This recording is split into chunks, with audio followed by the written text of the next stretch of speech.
Hello friends, welcome to my channel. तो आज है 4 मई, 4 मई और बदलने जा रहा है बंगाल की पॉलिटिक्स, बंगाल की सत्ता। तो बदलने जा रहा है सत्ता भी और सिचुएशन भी। अब समाधान भी बदलेगा, आई होप सो। तो वेस्ट बंगाल में बीजेपी का सरकार आ रहा है और बीजेपी का मैनिफेस्टो मैंने पढ़ा और बीजेपी क्या क्या डेवलपमेंट करने वाला है वो मैनिफेस्टो में मैंने देखा और वही मैं बताने जा रहा हूँ। फर्स्ट नंबर में है लखपति दीदी जो चल रहा है। हाँ, हर एक राज्य में चल रहा है, जो लाडली बहना है, ये है वो है। लखपति दीदी के दौरान हर महीने 3,000 का भत्ता मिलेगा, सरकारी नौकरी होगी। सेकंड थर्ड है किसान के लिए, जो पीएम किसान योजना है उसके तहत किसान को भी लाभ मिलेगा। इंडस्ट्री के लिए बड़ा इंडस्ट्री होगा और इंडस्ट्री में इन्वेस्टमेंट भी होगा, बड़ा विनियोग होगा इंडस्ट्री में। और पॉइंट कितना हुआ मैं भूल गया, यूसीसी मतलब यूनिफॉर्म सिविल कोड, ये भी चालू होगा, लागू होगा।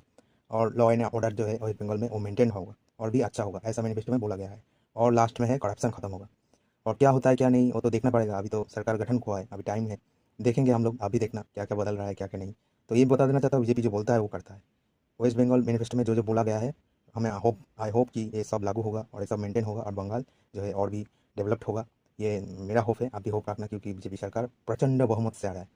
मैं लास्ट जो मैंने न्यूज़ देखा उसमें बीजेपी जो है बहुत आगे है, बहुत आगे चल रहा है। टीएमसी जो पिछले सरकार है वो बहुत ही বাংলায় বলে না পিছিয়ে পড়েছে, টিএমসি পিছিয়ে পড়েছে, বিজেপি অনেক প্রচণ্ড বহুমত নিয়ে আগে এগিয়ে গেছে। তো বিজেপি সরকার করছে, আগামী দিনে আমাদের দেখতে হবে কি হয় না হয়। Thank you so much.